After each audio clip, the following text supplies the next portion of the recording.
President Obama tomorrow meets with British Prime Minister Gordon Brown at the White House. Brown, leader of Britain's Socialist Labour Party, is pushing now for what he calls a global New Deal. This so-called New Deal would be funded by who else? The United States of America. A meeting of the U.S. President and British Prime Minister used to mean talk of war and peace, but it's all about the global economic meltdown now. My main message to the American people is to just recognize that we dug a very deep hole for ourselves. There were a lot of bad decisions that were made. We are cleaning up that mess. It's going to be sort of full of fits and starts in terms of getting the mess cleaned up, but it's going to get cleaned up. Prime Minister Gordon Brown is wounded at home and wanted a full-fledged news conference to stand beside a popular new leader. Instead, Brown got a more low-key meeting in the Oval Office, and yet, unlike Tony Blair, he didn't seem to mind being considered the American president's poodle.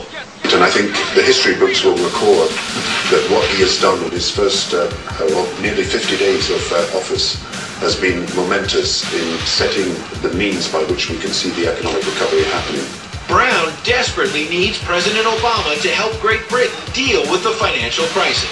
As far as the common interests that we're pursuing, look, there is the possibility in the next few months of a global New Deal that will involve all the countries of the world.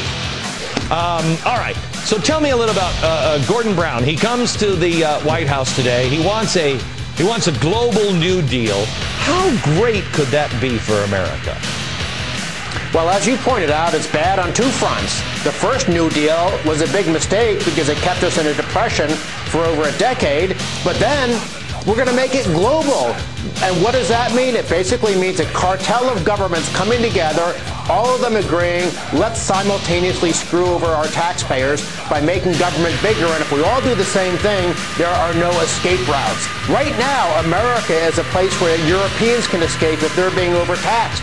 But if we agree to climb into bed with the French and the Germans and have high levels of taxes and regulation across the entire planet, where can you escape?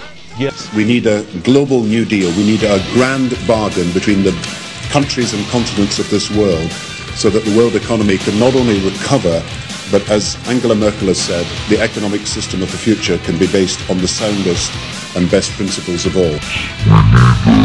We need a global New Deal.